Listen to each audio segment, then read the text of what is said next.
Nice to be here with you. Our topic tonight is GPS guiding positioning system. I want to start by giving thanks to Kathy Sharmer for her suggestions for the topic tonight.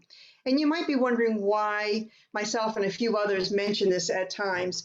And it's because each year there are a group of wonderful volunteers with the Centers for Spiritual Living that create a theme for the year ahead with monthly themes and weekly themes. A year theme, month themes, and weekly themes. And they tell a story about spiritual living and growth. So I didn't know if you were aware of that. I wanted to share that. And the outline is created for the weekly talk, and each center can choose to follow the theme format or create their own themes. Guest speakers have a choice to follow it as well or speak about something that's close to their heart. And the purpose of the themes is to create a unity of conversation and inspiration if you listen to different centers on a Sunday or some of the recordings afterward. And there's no right or wrong if a center chooses to create their own themes. And that's what imagination and variety is all about, right? So tonight we're going to talk about our guidance system. So how many people have a GPS in their vehicle, whether it's factory installed or it came with your, coming with your vehicle, or you have something portable that you've added into your car? Well, mine is my smartphone. Where would we be without our phones today? What I want to know is, how did we ever get anywhere looking at a piece of paper with colored lines and intersections? And how did we manage looking at it while we were driving when we wanted to use a map? Our mechanical GPS gets us to our physical locations, right? It gets us home, it gets us to the store, it gets us to work, gets us to the playground, vacations, and doctor appointments. And holy smokes, let's not forget the ridiculous meeting at the IRS building in Fort Worth that my husband and I had to find a few weeks ago. That was a waste. I've encountered situations where I follow exactly, I put the instructions, the directions into my map system, and the map shows up, and then that little voice starts telling me where to turn, and then it announces, arrived, and I'm thinking, what? This is not it. This is not the address I put in. This is not my 9 o'clock appointment for my interview for my new job. This is the middle of a cornfield. Oh, there are times when I put my instructions in my smartphone, but my smartphone does not keep up with new road constructions and can't find the location. Anybody else experience that one? That's a pain. Well, after a few of those incidences, I lost my total trust in my mechanical appendage, my phone. And I followed an internal guidance suggestion that I got that led me to download a second GPS on my phone, and it's called Waze. And that has information uploaded in the moment by other drivers in the area, so you know what's going on in the moment. So sometimes I'll travel with both of those up on my phone. I have my Apple map and I have my Waze map open, talking to me at the same time, and I can see everything. And then there's Google Maps, and yep, I'm one of the weirdos. I have all three of those GPS systems on my phone. Is that smart? Is it smart to have 3 GPS systems on my smartphone that wants me to think that it has everything I'll ever need for my life? Well, maybe not so much, but heck, my Apple smartphone tells me when to stand up because it senses when I've not moved enough. It also tells me when to breathe deeply if it wants to make sure I'm relaxed and if my oxygen content is good. I might have given my smartphone too much permission now that I think about that, right? So what exactly is GPS? Well, it stands for Guidance Positioning System. For information purposes, I'm going to start with a bigger picture and kind of work my way around a spiral, kind of like the yellow brick road that Dorothy was walking on as she left Munchkinland. That's actually a pretty good metaphor because eventually she landed right where she belonged, realizing that the only guidance that she needed was already inside of her. The Global Positioning System, GPS, is a US-owned utility that provides users like you and me with positioning, navigation, and timing services. The GPS map system on your phone or your computer, wherever you have it, shows you exactly where you are in the moment, shows you how to navigate to a new destination, and how long it's going to take you to get there. And the system consists of three segments: the space segment, the control segment, and the user segment. And the space segment is those bunch of satellites up in the sky that look down on you and they know exactly where you are, giving the correct position and the time. The control segment is the ground crew down here, making sure the satellites are where they belong, what they're doing what they should be doing, and making sure the clocks are correct. And the user segment is you and me. We receive the information, the signals from the satellites that calculates everything that's going on, tells you where you should go for lunch and how long it's going to take you to get there. So we have really come to rely on some sort of guidance system to get around in our physical existence, whether it's a paper map or our smartphone GPS, or even the person sitting next to you that wants to tell you where to go, how to get there, how to show up, and how to drive the car. So that's our outside world, and that wants us to think that that's more important than our internal world, our internal GPS, our internal guidance. Well, that intelligence within always knows where we are and why. It knows what path is before us and how to get to our personal destination safely for our highest good. Our internal guidance also has different segments. You could say there's a space segment, spirit. You could say there's a control segment, which is our spiritual practice, making sure that we're staying grounded and connected. And there's a user segment. That's still you and me, receiving the information, the guidance as we participate in spiritual practice, staying open, affirming and deepening the awareness of spirit, which always puts us in the right place at the right time. From our Science of Mind text, the one seeking to demonstrate the power of spiritual realization in everyday affairs should believe in divine guidance. He or she should affirm that his or her mind is continually impressed with the images of right action, and that everything in his or her life is controlled by love, harmony, and peace, that everything that he or she does prospers, and that the eternal energy back of all things animates everything which he or she undertakes. So, we all remember Dorothy. She has somehow ended up in a strange location and wants to find her way home. She's traveling along the yellow brick road that's been suggested to her by some odd new acquaintances that she's not quite sure of. And along the yellow brick road, she finds a few hitchhikers that decide to join her. And they all agree on a destination that'll provide each of them with something they want to improve their lives.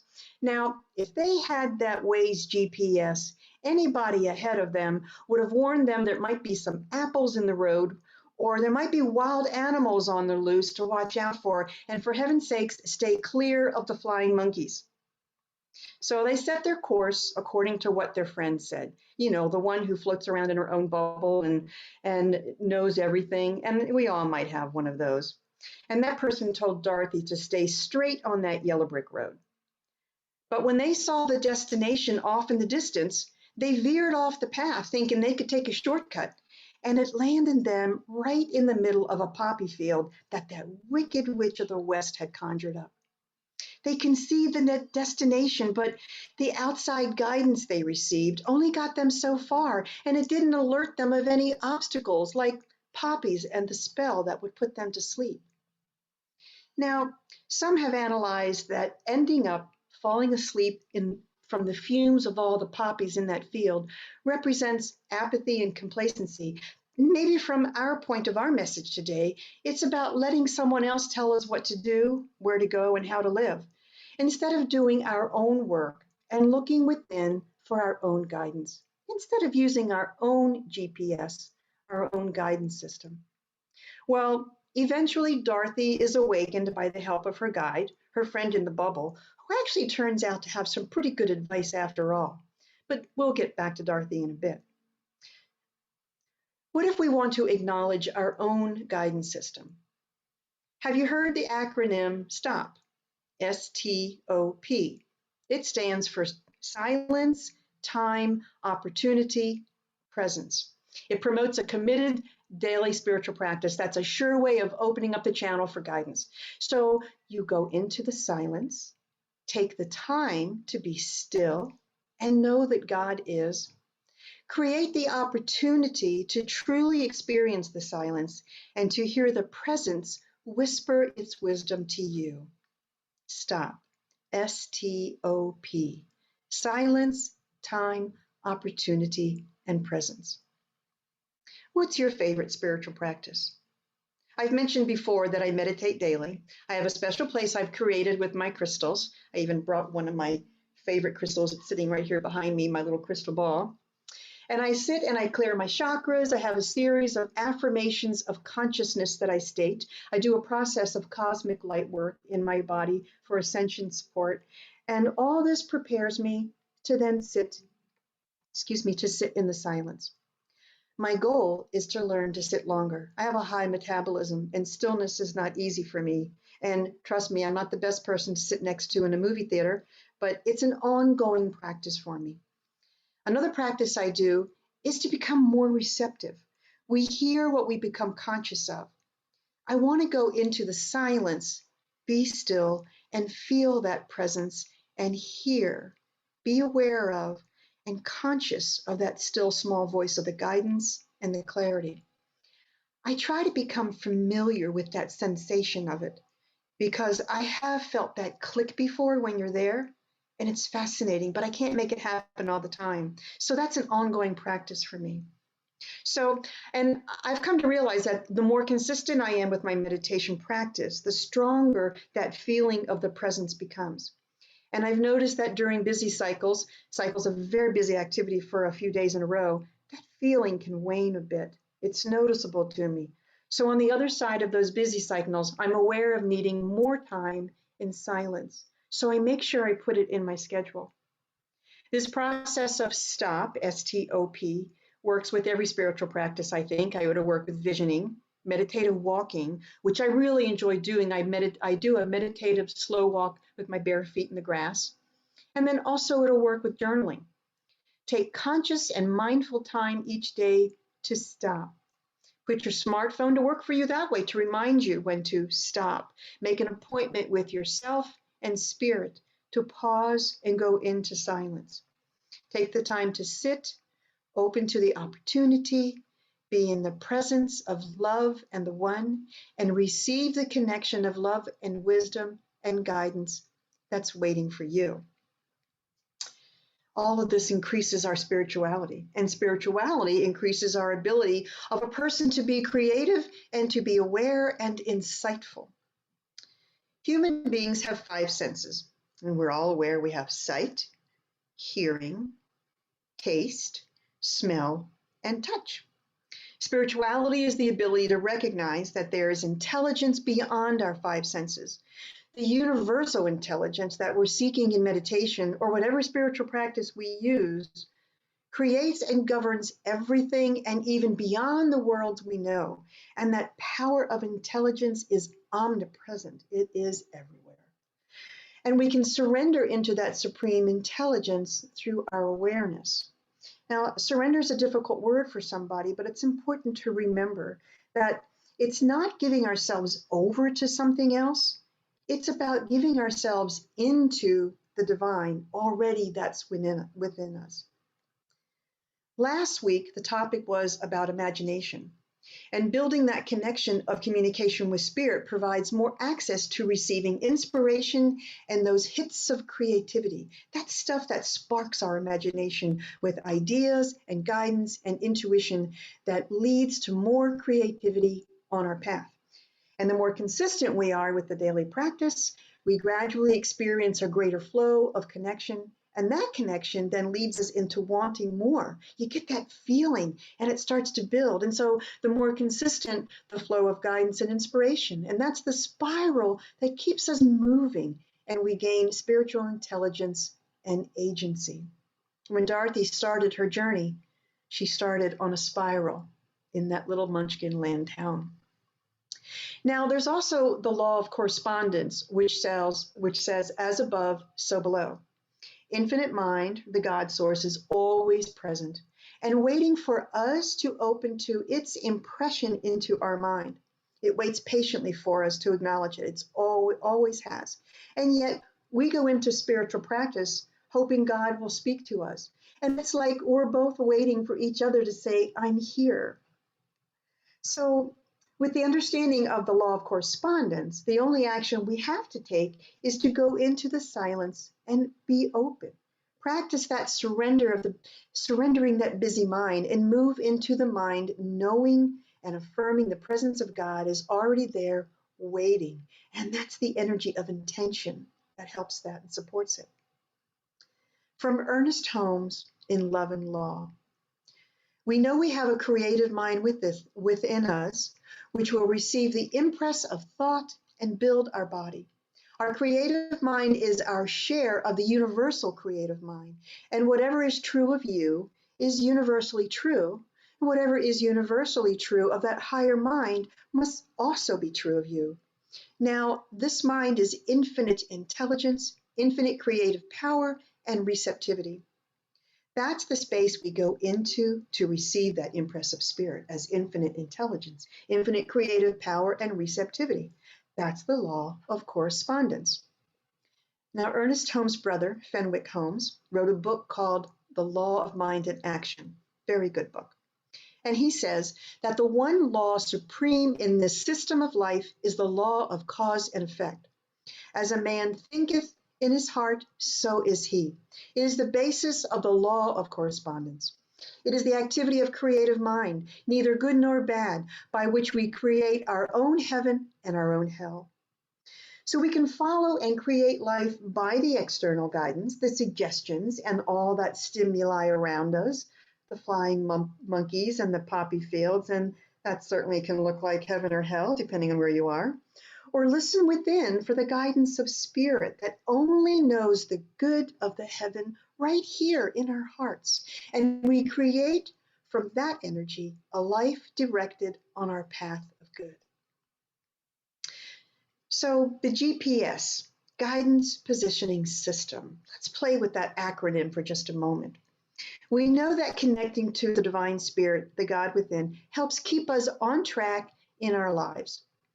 Instead of GPS standing for man's version of a guidance system, what if we renamed it the God Positioning System?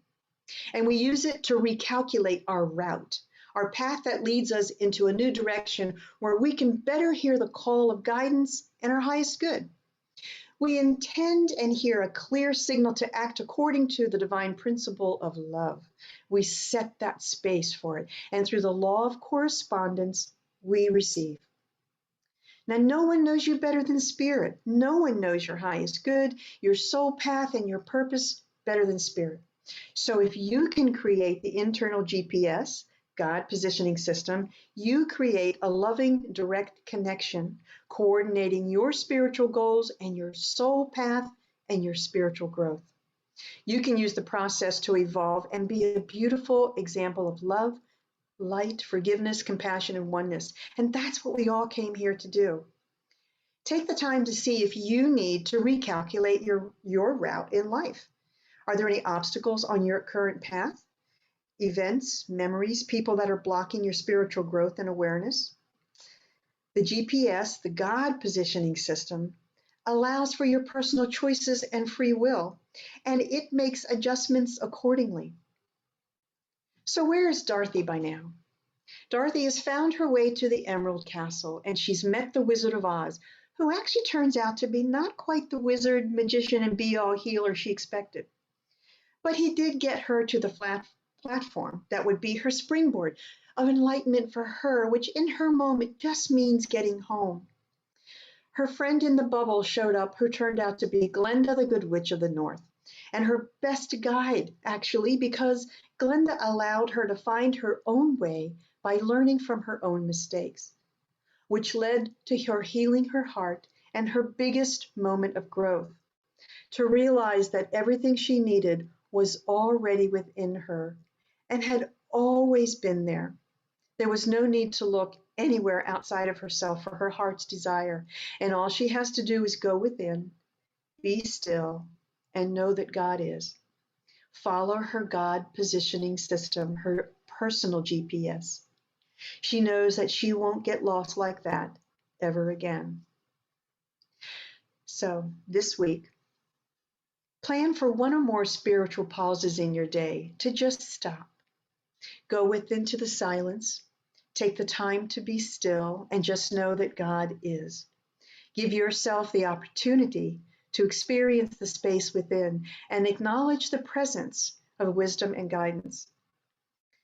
Listen to some uplifting music or read an inspiring article or book. And take a pause to recalculate your own route as often as necessary. The more you practice this, the more you do this, the more that your personal GPS is recalculated for your highest good every moment of every day.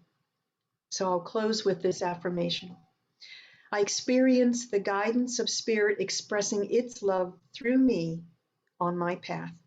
And so it is. Thank you.